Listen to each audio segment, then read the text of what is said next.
Hello, how are you? My name is Pedro Muñiz, and this is the first video for the second midterm exam, the oral part for Gabi Vilevich.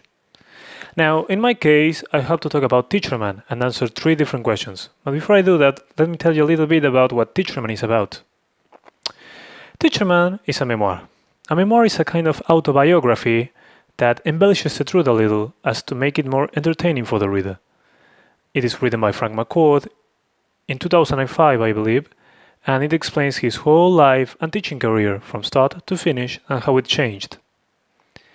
Let me start by reading the first question. These are my notes in case you were wondering. Describe McKee's vocational high school students. They were all around 16 years of age, I believe, and they were mostly rebels without a cause. They took any opportunity they had to waste as much time from class as possible. They also had something in common with McCourt, that they were most, if not all, immigrants or sons of immigrants. For example, Petey, a kid whose mother was from Sicily, Italy. Keep in mind that McCourt is from Ireland, and he was, in this story, teaching in the United States. Now, on to the second question.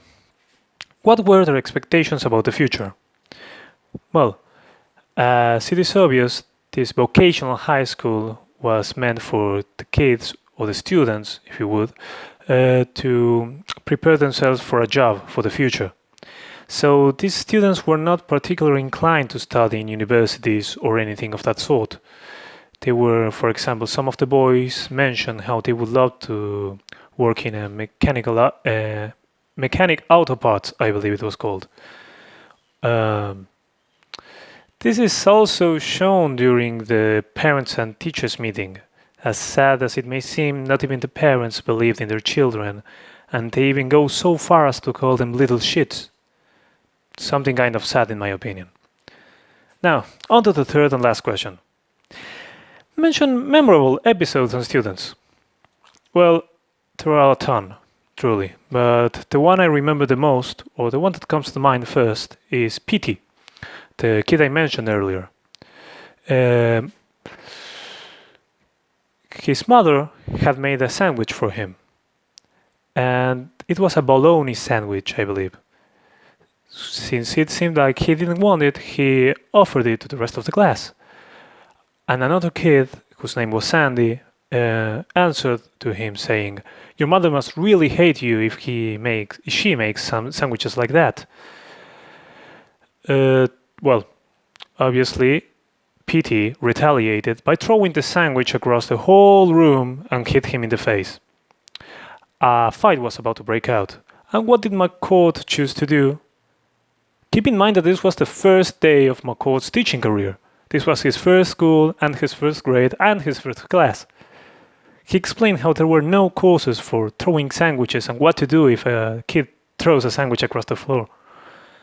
He decided to grab the sandwich from the floor, eat it, crumple up the paper, and throw it in the basket. Of course, all the kids were in awe. They loved him like a hero for a moment, until they stopped smiling because the principal was at the door. This is something that I found really fun. Another thing that now I remember, I believe his name was Joey, yeah. Joey was the mouth of the class. He was in charge, if you would, of keeping the teacher occupied by asking silly questions and questions off topic for the rest of the class, so they wouldn't waste as much time as possible. Now this kid, Joey, was asking question after question after question to McCourt, until McCourt couldn't take anymore. The last question Joey made was, "Teacher, did you go out with girls in Ireland?" McCourt, fed up with him, answered, "No, damn it, ship. We went out with ship." Of course, the whole class burst out laughing, and McCourt didn't make much of it. Until the repercussions came and the teachers called the principal, and McCourt had to explain that he did not, in fact, engage in bestiality in Ireland. Of course, this was something that also happened, I believe, in his first year of career. So it was kind of bad for him. Well, let me finish the video by saying I really enjoyed this story, this autobiography, because my mother is also a high school teacher, and I read many of these things to her, and she found it really funny and also told me about many situations she had. So, well, that's it. Thank you for watching, and I hope to see you soon. Goodbye.